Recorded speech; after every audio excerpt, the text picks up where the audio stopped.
Bonjour à toutes et à tous. Nous sommes ravis de vous accueillir à ce webinaire consacré au passage à T+1 du cycle de règlement sur les marchés US, Canada, Mexique, les 27 et 28 mai prochains. Je suis Valérie Théry, responsable développement produit chez KCIS et serai cet après-midi le modérateur de cette table ronde. Tout d'abord, sur le plan technique, afin de vous permettre de poser vos éventuelles questions, je vous invite à utiliser le chat mis à votre disposition et nos experts prendront le temps d'y répondre à la fin de leurs interventions. Avant de donner justement la parole à nos experts, quelques observations sur ce passage à T+1 du cycle de règlement sur le marché nord-américain et mexicain. Dans un premier temps, je souhaiterais rappeler les objectifs attendus des infrastructures de marché et également des autorités, notamment américaines, qui sont d'une part accroître l'efficacité opérationnelle sur toute la chaîne de règlement de vos transactions, d'autre part d'atténuer les risques éventuels, qu'ils soient de contrepartie, opérationnels ou de liquidité, et enfin favoriser une meilleure utilisation du capital ou la gestion de trésorerie des investisseurs. Pour répondre à ces objectifs, KCIS, en tant qu'asset serviceur, votre partenaire privilégié, tiers de confiance, s'est déjà mis en ordre de marche. Nous avons mis à niveau l'ensemble de nos systèmes de règlement livraison, ainsi que les modes de communication déjà très robustes avec les différentes parties prenantes. Nous avons renforcé plutôt les processus opérationnels, pré-trade et post-trade relatifs à T+1. Et enfin, nous avons mis en place une organisation opérationnelle efficiente au sein des lignes métiers impactées par T+1, en étroite collaboration avec notre réseau sous-conservateur. Enfin, ce webinaire vous est dédié, vous, nos clients, tant les impacts sont importants sur la bonne réalisation de vos opérations de gestion et d'investissement. Et notamment, nous aborderons des problématiques telles que le décalage de financement sur l'actif passif ou encore les différents modèles d'affirmation de vos transactions. Nous avons également souhaité mettre l'accent sur les impacts sur les prestations de Forex et de Securities Lending, de prêt de titres, dont vous bénéficiez en grande partie actuellement chez KCIS. Enfin, nous vous proposons et proposons une solution qui puisse vous permettre de réaliser, de faciliter cette transaction par la prise en charge par KCIS de l'ensemble de la chaîne valeur front-to-back. Et donc, pour vous éclairer et vous rassurer sur les impacts, sur ces différents impacts, nous avons réuni les meilleurs experts sur le sujet. Tout d'abord, Pascal Tilleul, responsable de la relation pôle clientèle, banque et corporate. Kamel Torki, responsable développement produit et Global Lead Product Manager sur le projet T+1 au sein du groupe KCIS.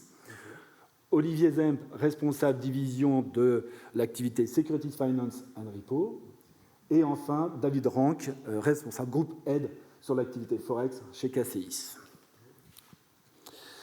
Ma première question s'adresse à toi, Kamel.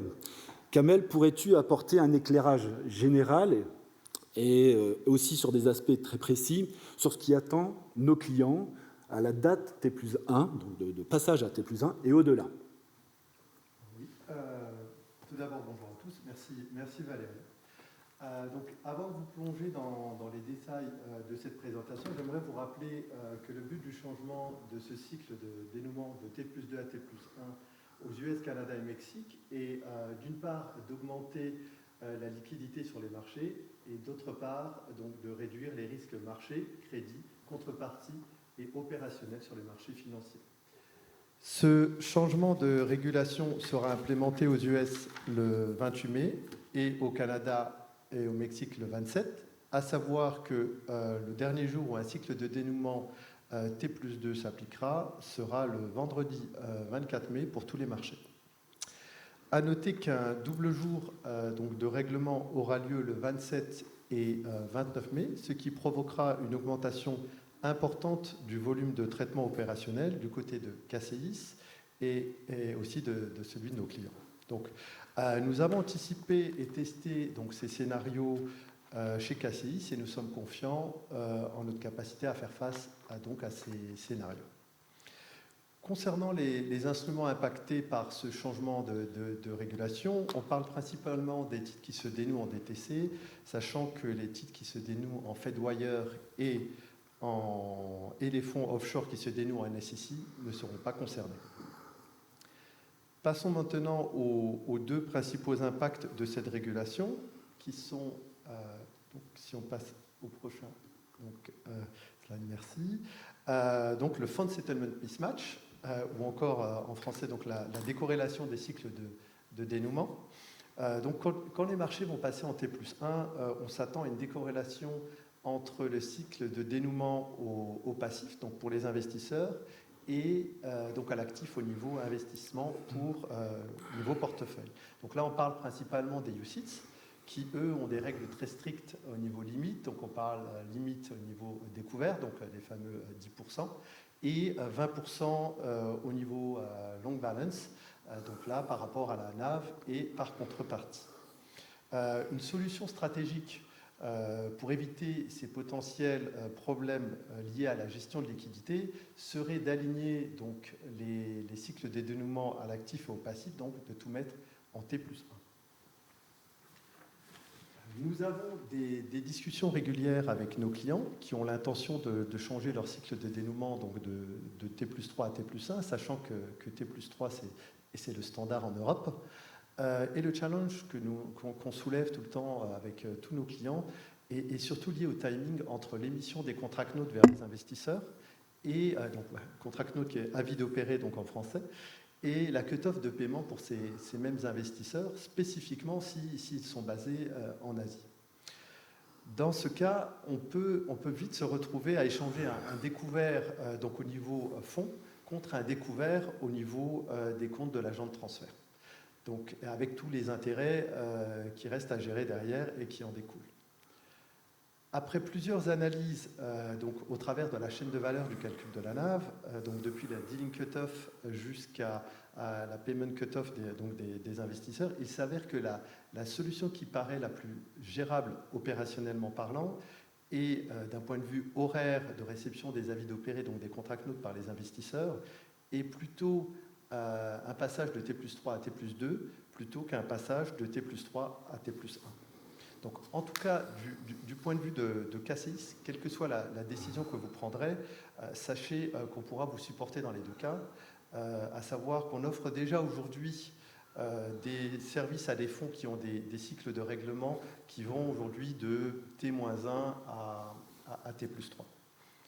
Donc, si on passe au prochain slide, nous passons maintenant à l'autre hot topic, on va dire, de cette nouvelle régulation qui est donc l'affirmation.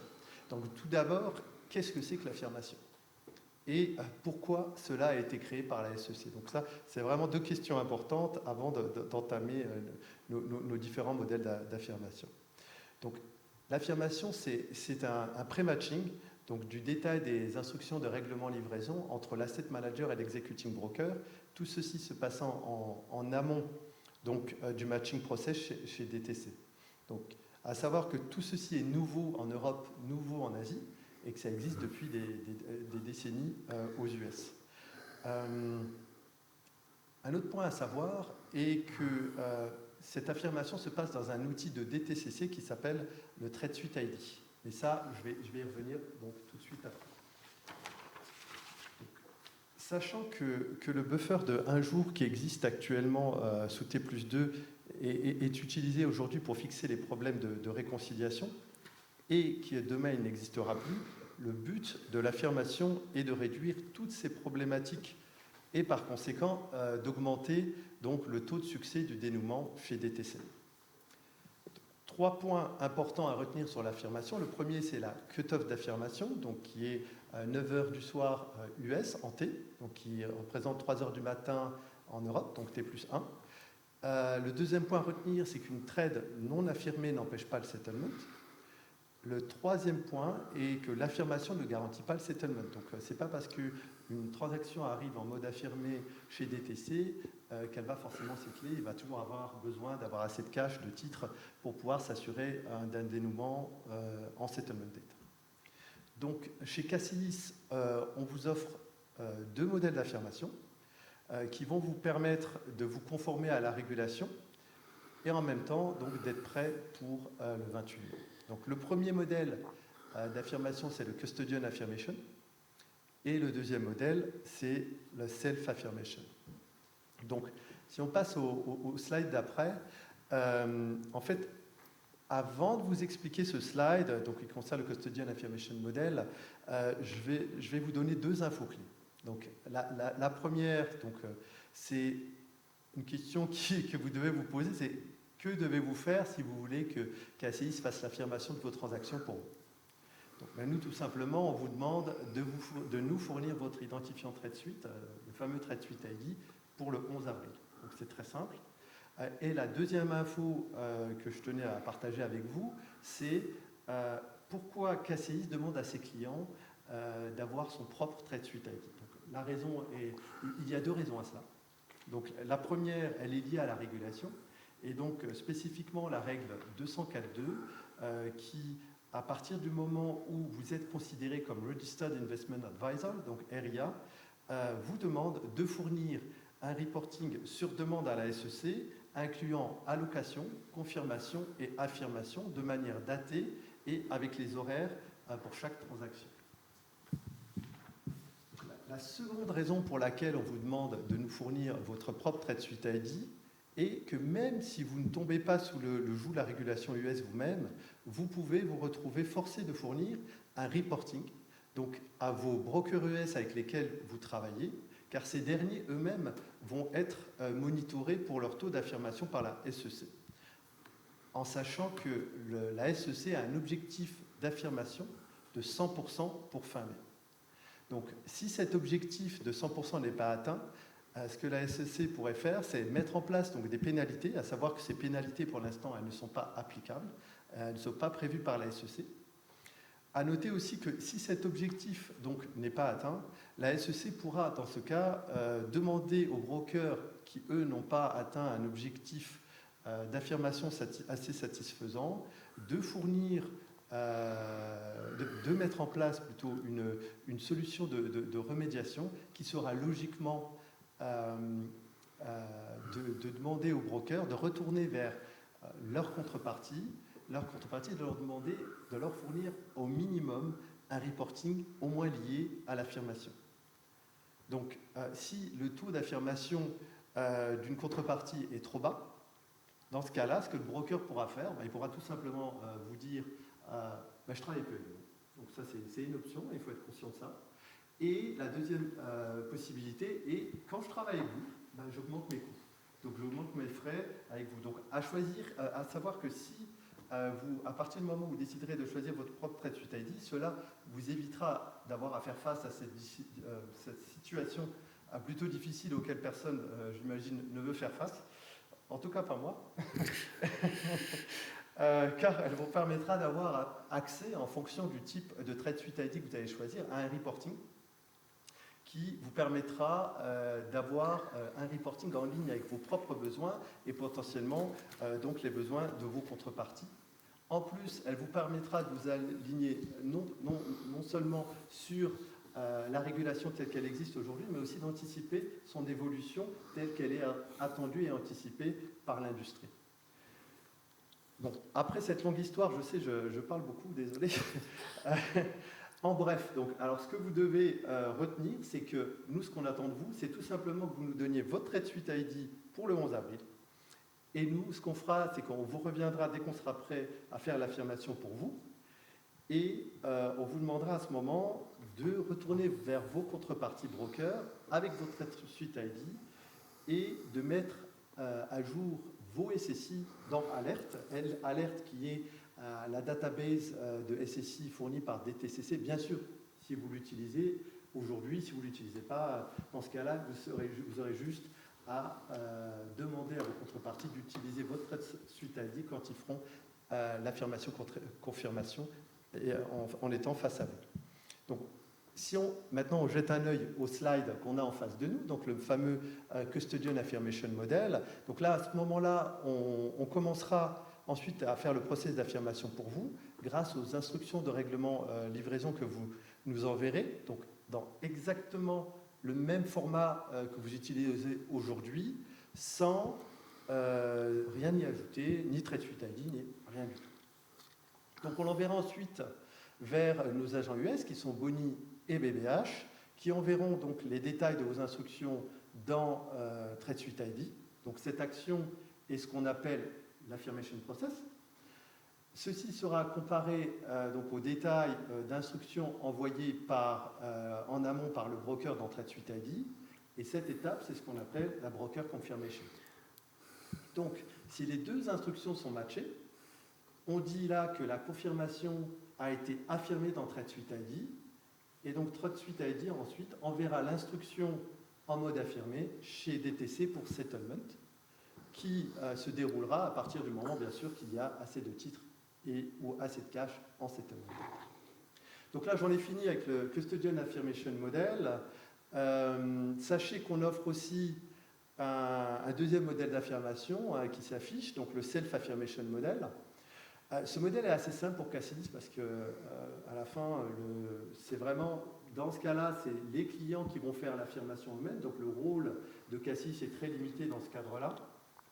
Donc, ce que vont faire les clients, ils vont donc utiliser les outils qu'ils ont déjà aujourd'hui, des outils de DTCC qui sont alertes, donc la fameuse base de données de SSI, auxquels ils vont ajouter CTM pour la partie pré-matching des transactions avec les executing brokers. Et à cela, ils vont ajouter un troisième outil qui s'appelle, de DTCC toujours, qui s'appelle N2I, donc Match to Instruct, qui leur permettra de faire l'affirmation de manière automatique à partir du moment où une trade a été pré-matchée dans CTM. Donc, du point de vue de Cassis, si vous optez pour ce modèle d'affirmation, nous avons juste besoin de recevoir votre trade suite ID et le modèle d'affirmation que vous aurez choisi pour le 11 avril. Donc, tout ça, c'est exactement comme pour le modèle d'affirmation Custodian Affirmation. Donc, un point important à retenir pour ne pas manquer l'affirmation, c'est la cut-off de réception des instructions chez Cassis. Et donc, si on passe au prochain slide, merci. Donc, vous pouvez voir ici qu'il y a donc deux types de cut-off, une en settlement date et une en affirmation, et une pour l'affirmation, pardon. Je vous rappelle que les deux cut-off seront visibles sur OLIS et dans les Terms and Conditions pour les clients de KCICS, les clients de KCICS qui sont les ex-clients de Royal Bank of Canada. Vous pourrez aussi noter que les cut-off de KCIS sont plus proches de celles du marché que celles de KCICS. C'est tout simplement dû à des limitations système qui existent chez KCICS, mais qui n'existent pas chez KCIS. Bon, la bonne nouvelle ici pour les clients de KCICS, c'est que quand ils seront migrés dans les systèmes de KCIS cette année, ils pourront bénéficier de ces cut-off améliorés. Donc, pour les cut-off, je soulignerai uniquement deux points importants. Donc, la première à retenir, c'est pour l'affirmation. Donc, 2h15 du matin en T+1, en CET, donc en horaire européen. Donc ça, c'est pour les instructions reçues en STP, donc de manière automatisée. Donc là, on se retrouve 2h15 du matin, très très proche de la cut-off du marché, qui est 3h du matin en T+1. La deuxième est que nous avons aussi amélioré notre cut-off de dénouement en settlement date. Donc là, on a gagné 4h15 pour les cut-off US, donc la cut-off qui passera de 13h en settlement date aujourd'hui à 17h15 donc en settlement date quand on passera en T+1 fin. J'espère que vous apprécierez cette amélioration. Un dernier point, donc je finirai là-dessus, sur une bonne nouvelle, tant qu'à faire. Tant qu'à faire, pour tous nos clients, en disant que KCIS ne répliquera pas à ses clients les coûts additionnels de settlement qui vont être appliqués par DTC pour toute transaction qui n'arrivera pas dans les temps d'affirmation chez DTC. Donc j'espère que vous apprécierez aussi cette amélioration. Merci Kamel pour cet éclairage très détaillé, et puis ces bonnes nouvelles également. Un point qui mérite une attention particulière, c'est le traitement du change associé à ces transactions. Je me tourne vers toi, David. David, avec une réduction du cycle de règlement à T+1, les opérations de change vont-elles suivre ce timing? Et quelle solution Cassis pourrait proposer à nos clients qui nous écoutent? Merci Valérie, bonjour à tous. Oui, effectivement, donc la conséquence de ce passage sur un settlement plus court sur le marché titre pose une nouvelle contrainte sur le marché Forex, puisque cette réduction du cycle de settlement ne sera pas suivie par le marché d'échange. On va rester sur des spots en règlement standard en J+2. Et donc KCIS, pour trouver des solutions pour nos clients qui leur permettra d'avoir toujours à disposition en temps d'heure les devises, a fait évoluer notre offre qu'on appelle l'offre de change automatique. Donc cette offre de change automatique présentera pour nos clients, on va dire, un triple avantage. La première, c'est sa simplicité. Nos clients qui vont souscrire à cette prestation vont déléguer à KCIS la gestion de toute la partie opérationnelle et fixe. C'est-à-dire que les équipes Banking Services prendront la responsabilité pour nos clients de screener en permanence leur portefeuille pour déceler s'il y a, suite à une opération d'achat ou de vente de titres, le besoin qu'une opération FX soit réalisée par notre salle des marchés. Elles auront aussi la responsabilité de transmettre cet ordre à notre salle des marchés pour exécution, et c'est ensuite KCIS qui va garantir la comptabilisation sur les comptes clients de toutes ces opérations-là. L'ensemble du process étant full STP. Mais pour le cas qui nous intéresse particulièrement aujourd'hui, le principal avantage de cette solution, ça va être la sécurisation qu'elle va apporter à nos clients. Donc la sécurisation principale viendra du fait que lorsque les ordres seront transmis à la salle des marchés pour exécution, la demande qui nous sera envoyée sera de faire coïncider le settlement du Forex avec le settlement de l'opération titre sous-jacent. Donc en garantissant cela, nous mettrons systématiquement à disposition de nos clients les devises sur leur compte pour être sûr de ne jamais avoir le moindre fail de settlement. Et si on va encore un petit peu plus loin, la sécurisation de ce process, du fait que KCIS dispose de sa propre salle des marchés qui est basée au sein de la banque dépositaire, la sécurisation est encore plus forte, puisque l'ensemble des process FX qui seront réalisés seront totalement faits en interne, ce qui nous permet de nous affranchir de toutes les contraintes liées au paiement externe, que ce soit des paiements hors CLS ou via CLS. Nous avons la chance de pouvoir, nous, quoi qu'il arrive, impacter les comptes clients des opérations qui auront été traitées pour eux sans se soucier des paiements externes. Donc, qu'est-ce que ça veut dire très concrètement? Même si pour une raison X ou Y, un jour, un ordre de change était envoyé à la salle des marchés hors cut-off FX, nous serions quand même en capacité de créditer les comptes de nos clients des devises nécessaires à l'achat des titres qu'ils auraient passés sur un marché US, Mexique, et de leur garantir en cela que via l'offre KCIS, ils ne feront jamais face au moindre fail de settlement. C'est ce qui, à mon sens, est le principal avantage de cette solution, puisque malgré le passage au T+1, KCIS garantira systématiquement que le FX ne sera pas un élément qui posera problème sur l'achat ou la vente de titres. Enfin, c'est une offre où le client délègue totalement la gestion du FX à KCIS, donc vient se poser le problème de la transparence des cours qui sera affecté à ces opérations-là. Et là encore, pour garantir à nos clients une traçabilité, une auditabilité totale, toutes les opérations qui transiteront par ce canal seront exécutées par la salle marché chaque heure au fixing WMR officiel. Donc c'est un benchmark indépendant de KCIS qui est totalement retraçable, qui est consultable en ligne en permanence. Donc nos clients auront la garantie que leurs ordres auront été déterminés par KCIS, transmis pour exécution à KCIS, exécutés sur un benchmark officiel, et ce, en s'affranchissant de toutes les contraintes que pourront avoir nos concurrents qui, eux, n'auront pas l'accès, comme nous l'avons, à tout le cycle d'opération de nos clients. Enfin, sur une deuxième façon de procéder, on aura forcément des clients qui vont souhaiter conserver la gestion de leur opération FX. Donc, dans ce cadre-là, nous serons hors change automatique, mais nos clients, évidemment, pourront avoir accès à l'équipe sales basée au sein de notre salle des marchés et pourront leur transmettre en direct leur demande de cotation. Là encore, le fait d'être la salle des marchés de la banque dépositaire nous permet de donner à nos clients des cut-offs qui sont plus étendus que tous ceux de nos concurrents. Donc nos clients pourront nous instruire des opérations de change en spot régulier évidemment, mais aussi en J+1 si le besoin est sur du dollar par exemple, voire même en J sur certaines contraintes après en fonction des coupes de devises. Mais on a cette capacité-là de pouvoir traiter des opérations de change sur des cut-offs qui sont beaucoup plus larges. Je mets néanmoins un petit bémol. Si je vous ai dit dans le cadre du change automatique, CACEIS prendra à sa charge de garantir la bonne mise à disposition des devises dans le cadre d'ordres qui seraient arrivés hors cut-off marché, dans le cadre du change direct, ce seront nos clients qui, eux, conserveront la responsabilité de nous contacter avant ces cut-off marché.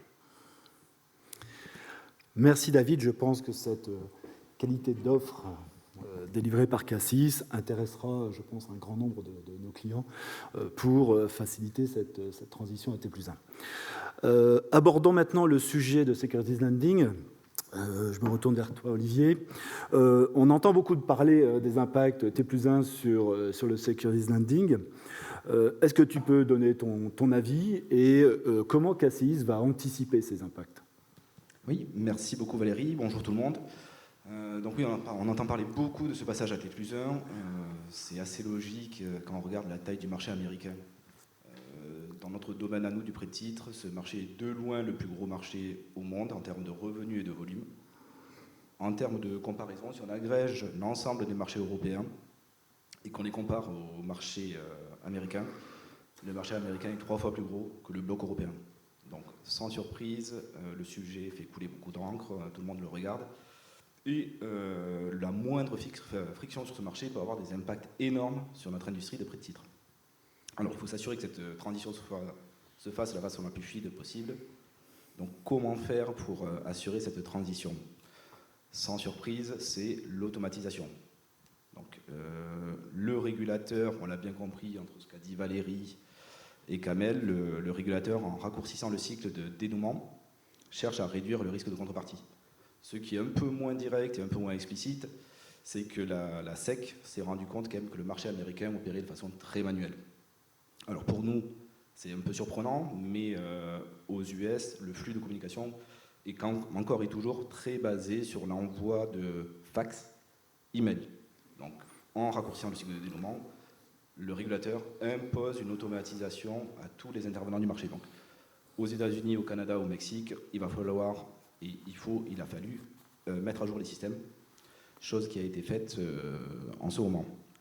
Donc, là, est-ce que tous les acteurs sont prêts ? Si on nous avait posé la question il y a 6 mois, 1 an, la réponse était clairement non. En revanche, aujourd'hui, de nombreux investissements et développements ont été faits et tous les acteurs sont à jour. Leurs systèmes sont prêts à ce raccourcissement du cycle de dénouement. Si on prend un exemple chez CACEIS, dans notre écosystème, on a fait une petite analyse et on se rend compte que les flux de communication entre les clients, le dépositaire CACEIS et la salle de marché prêt de titre, tous les flux sont STPisés. Donc en soi, on est prêt.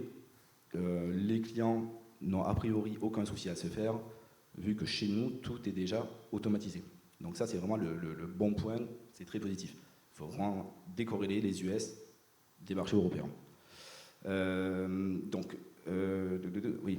Là, par contre, la question, on sait que les flux sont assez automatisés, tout va bien. En revanche, on a toujours un problème de time zone, un écart de décalage horaire. Donc, en étant basé en Europe, CACEIS a un seul desk européen. Il faut bien gérer l'intégration de ces flux, l'analyse de ces flux, les recevoir, c'est bien. Qu'est-ce qu'on fait avec ces informations qu'on a reçues ? Donc là, il y avait différentes solutions qui se proposaient à nous. On pouvait envoyer, garder quelqu'un qui fasse une permanence jusqu'à 23 heures. Il n'y a pas eu énormément de volontaires, donc on n'a pas forcément utilisé cette solution. On aurait pu envoyer quelqu'un aux États-Unis. Là, bizarrement, on a eu beaucoup plus de gens prêts à y aller. Le management n'était pas forcément super chaud pour ça. Ou finalement, une solution automatisée qui était la logique et celle adoptée par le marché. Donc cette approche qu'on a développée chez CACEIS, on va la détailler un petit peu dans quelques minutes, en fait, juste à la fin de ce slide. En termes d'impact opérationnel, donc on a bien compris qu'on a fait, tous les acteurs de marché, CACEIS, mais tout le marché, a fait le nécessaire pour que les impacts soient les plus minimes possibles. Le marché opère déjà en T0, T+1, on est habitué à ce type de transaction, Donc on ne s'attend pas à un gros Big Bang et de grosses problématiques. En revanche, quand bien même les impacts devraient être minimes, on s'attend quand même à une augmentation des volumes d'emprunts. Pourquoi ? Dans toute nouvelle réglementation, régulation, etc., il y a une petite période de flottaison. Alors la période va être assez courte, mais si on compare avec CSDR, quelque chose qu'on connaît assez bien en Europe, on a vu que lors de la mise en place de cette régulation, les intervenants ont été un petit peu stressés, un petit peu nerveux, et ont eu tendance à surcouvrir les positions débétrices de leurs clients. Donc quand on dit surcouvrir, ça veut dire qu'ils sont allés sur le marché pour emprunter plus que nécessaire les positions pour mettre les comptes à zéro, pour faire en sorte que les ventes des clients dénouent en temps et à l'heure. Donc est-ce que ce besoin va être temporaire ou permanent ? On sait qu'il sera temporaire.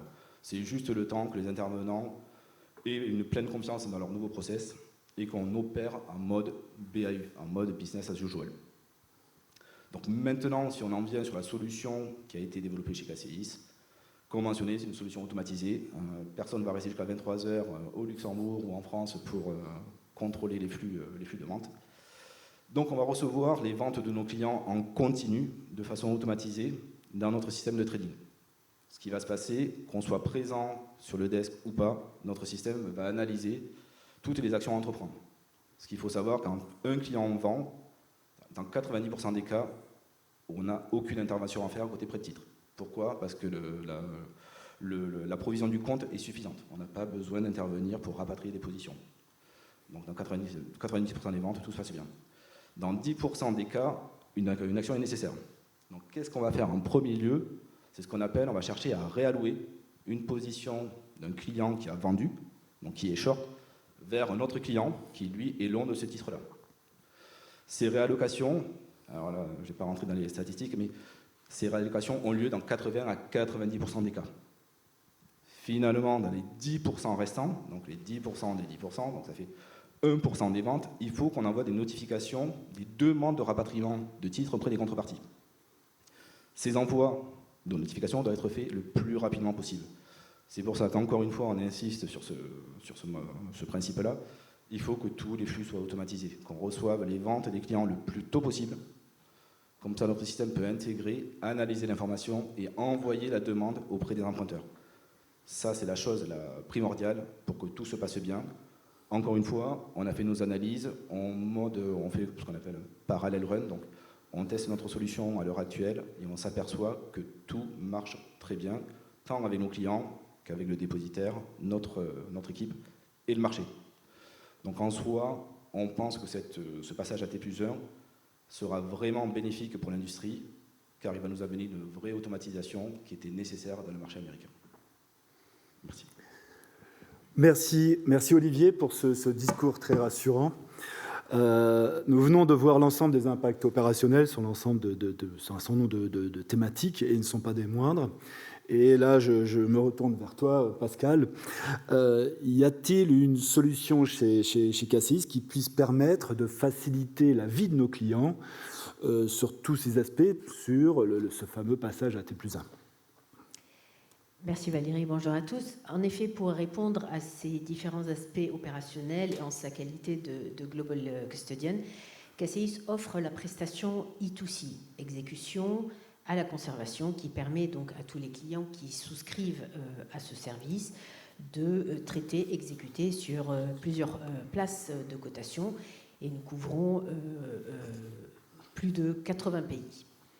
Et les supports sur lesquels nous traitons sont les actions, les obligations, dérivés listés, les COMO, FX, pré-emprunt titre, comme nous le disions tout à l'heure, les repos, et évidemment, la liste n'est pas exhaustive. KCIS se charge ensuite de procéder aux opérations post-marché, middle office, back office, notamment pour le dénouement des opérations et la comptabilisation des écritures dans les livres de KCIS. Évidemment, les reporting e-douane suivent dans la foulée. Ce que nous avons également, c'est un night shift, c'est-à-dire que nous avons des équipes qui traitent jusqu'à 22h, heure de Paris, à partir de la salle des marchés, qui est donc basée à Paris.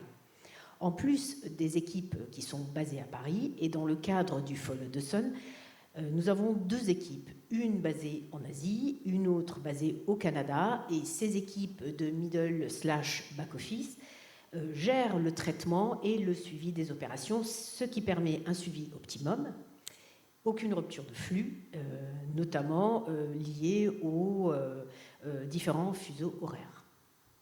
Enfin, cette offre, en plus de décharger les clients de KCIS de la partie post-trading opérationnelle, contribue à réduire significativement les coûts globaux des opérations. Merci Pascal sur cette présentation de cette belle offre chez KCIS. Voilà nos experts sur leurs différentes thématiques ont présenté de façon détaillée les différents impacts et les solutions que KCIS peut proposer à nos clients. Vous avez sous les yeux un résumé de ce qui a été présenté sur l'ensemble de ces thématiques et les solutions de KCIS. Donc je ne vais pas rappeler en détail cette slide, mais surtout garder à l'esprit que la KCIS a une capacité très très forte à proposer une solution sur chacune de ces thématiques, notamment à ce défi de passage à T+1 du cycle de règlement sur l'ensemble des marchés nord-américains et mexicains. Je vois que nous avons déjà des questions, et notamment une, parce que je l'ai vu passer. Le support de présentation que vous voyez sera bien sûr communiqué à l'ensemble des intervenants, enfin à vous, à l'ensemble des participants, à l'issue de ce webinaire. Si vous ne l'avez pas reçu, n'hésitez pas à contacter votre Relationship Manager ou Coverage Manager qui pourra vous la communiquer. Alors, c'est une belle transition pour aborder la session de questions-réponses. La parole est maintenant à vous, nos clients. Passons donc à vos questions afin d'y répondre. Alors, je constate déjà qu'elles sont très, très nombreuses. Donc, on ne pourra peut-être pas répondre à toutes les questions lors de cette session. Si vous n'avez pas eu la satisfaction d'avoir eu une réponse à l'une de vos questions posées, je vous invite donc aussi à vous rapprocher de votre contact habituel, qui pourra y répondre et on ne pourra y répondre ultérieurement. Alors, je vais prendre une première question. Kamel, c'est une question pour toi. Peut-on s'attendre à des pénalités de type CSDR sur le marché américain? Bonne question. Merci. Enfin, c'est une bonne question du client. Bien sûr, merci. Pour l'instant, rien n'est prévu par la SEC, à savoir que si le taux de 100% d'affirmation de la SEC n'est pas atteint pour fin mai, je pense que cette partie-là sera revue, ce qui ne serait pas une bonne nouvelle, sachant ce qu'on a déjà vécu avec CSDR. C'est anticipé, mais pour l'instant, effectivement, rien n'est prévu sur cet aspect. Et on espère que les 100% seront atteints et qu'on ne va pas arriver à cette situation. Merci. Là, j'ai une question pour Olivier. Alors, je pense, les pénalités de late affirmation étant faibles, les conséquences liées au défaut de livraison devraient être anecdotiques.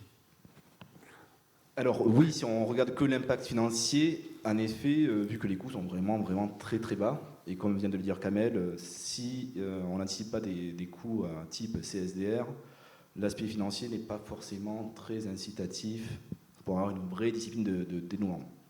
En revanche, ce qu'il faut savoir, c'est qu'aux États-Unis, il y a quand même la culture du buy-in, c'est-à-dire qu'on peut se faire acheter, donc la contrepartie peut nous demander d'acheter à n'importe quel prix, et donc cette procédure de buy-in est quand même autrement punitive que des pénalités financières. Donc en termes de réputation et coût potentiellement, cette procédure qui est très peu utilisée en Europe peut être démocratisée aux États-Unis. C'est déjà le cas, mais les intervenants peuvent être de plus en plus nerveux et vouloir imposer cette discipline de settlement via les buy-in.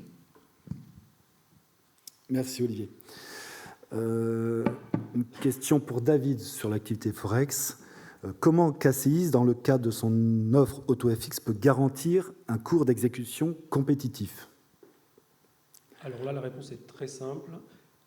Attendu, comme je vous l'ai dit tout à l'heure, que nous allons faire l'ensemble de l'exécution qui sera liée au process AutoFX sur un benchmark indépendant nous pouvons garantir que notre prix sera totalement transparent sur l'ensemble des opérations qui nous seront transmises. C'est clair. Merci David. Question pour Kamel. Comment puis-je faire une demande de Trade Suite ID et savoir si je suis RIA? Alors, on a émis 2 newsflash récemment qui ont détaillé tout ça, donc qui expliquent comment faire une demande de Trade Suite ID. Il y avait aussi un FAQ attaché qui décrit comment accéder au formulaire via web, comment remplir ce formulaire de Trade Suite ID. Et il y a aussi un lien qui a été attaché au site de la SEC où la liste des RIA est mise à jour régulièrement pour la SEC. Donc, un point important sur les Trade Suite ID, il faut savoir qu'il y a plusieurs types de Trade Suite ID. Donc, très important quand on choisit son Trade Suite ID, il y a des options gratuites et des options payantes. Donc, l'option gratuite la plus populaire, c'est le ID Only, qui permet de faire l'affirmation, mais qui ne donne pas accès au reporting. Par contre, si vous voulez avoir accès à un minimum de reporting pour au moins lié à l'affirmation, il faudra prendre des options payantes. En fonction des options, vous aurez plus ou moins accès à différents types de reporting. Merci Kamel. Je vois qu'on a plusieurs questions sur les coûts, parce que lorsqu'il y a toujours une évolution de marché ou une mise en place d'une réglementation, il y a toujours un coût associé. D'abord, Olivier, est-ce qu'en tant que client, le passage à T+1 pourrait générer des coûts additionnels et si je participe à un programme de prêt de titres? Alors non, participer à un programme de prêt de titres est totalement transparent pour le client, donc notre activité ne doit jamais influer sur la gestion de nos clients, que ce soit en termes de stratégie de gestion, d'achat-vente, de timing, etc. et de coûts. Donc tous les coûts, s'il y en a, on vient de discuter, ça sera a priori très, très marginaux, quoi qu'il en soit, ne seront jamais supportés par les clients, vu que s'il y a des coûts, c'est nous les responsables. Donc ça serait nous qui supporterions ces coûts. Et toujours sur la même thématique, Kamel, quels sont les frais liés à une lettre affirmation chez DTC?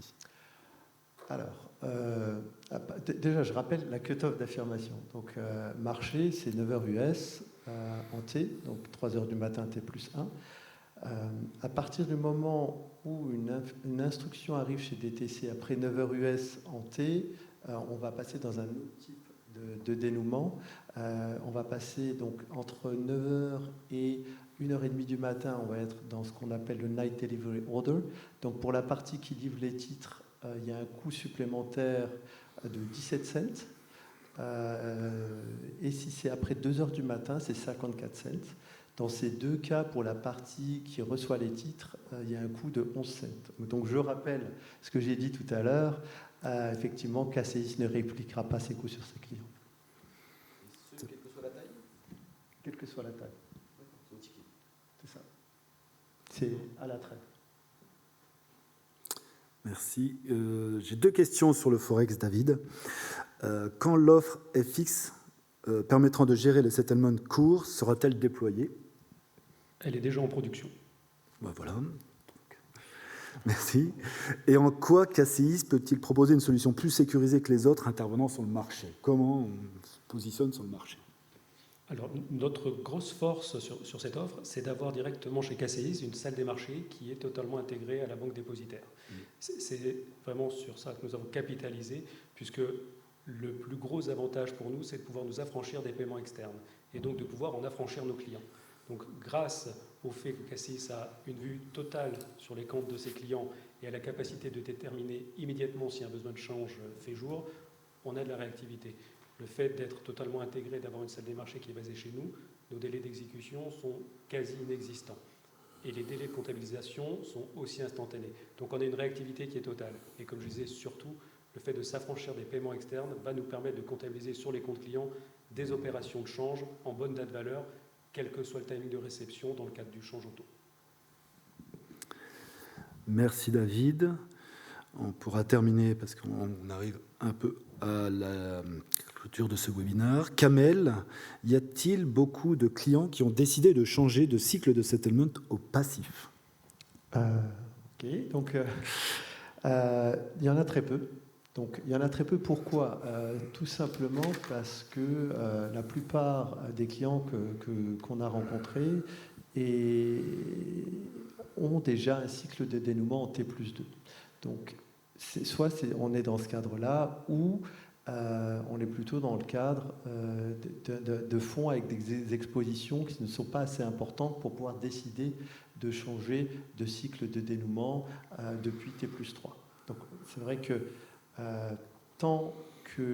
quand on a un portefeuille mixte, de composition mixte, c'est vrai que pour l'instant, ce choix est toujours possible de ne pas passer en T+1 quand l'Europe ou les UK passeront en T+1. Je pense qu'on en rediscutera. on s'attend d'un autre côté à ce que ce chiffre augmente au fur et à mesure qu'on va se rapprocher de fin mai, ou même qu'on va passer cette date, sachant que les impacts sur le liquidity management va se faire plus fort et ça deviendra plus concret pour les gestionnaires de fonds. Merci à vous. On arrive à la fin de ce webinaire, de cette table ronde. Je conclurai cette table ronde sur un sentiment, c'est que nous sommes au début d'une longue histoire, puisque la décision prise par les États-Unis ouvre la voie à la réflexion en Europe, et notamment au UK, ou au sein de l'ESMA, qui ont lancé leur groupe de travail et consultation en 2023 sur le passage, comme tu le soulignais tout à l'heure, Kamel, à T+1. Donc nous serons amenés à nous revoir, je pense, et on sera ravis de vous accompagner. Je vous remercie pour votre présence et participation, mais également nos experts pour la qualité de leurs interventions. Un remerciement également à Laetitia de l'équipe Product Marketing pour la tenue et l'organisation de ce webinaire. KCIS et ses équipes, bien sûr, restent mobilisées afin de vous accompagner à chaque étape de l'évolution de ce projet quand même majeur en 2024. Donc n'hésitez pas à solliciter vos contacts habituels, les Relationship Managers ou Coverage Management. Donc n'hésitez pas. Merci de votre confiance et nous vous souhaitons à toutes et à tous une excellente fin d'après-midi. Merci.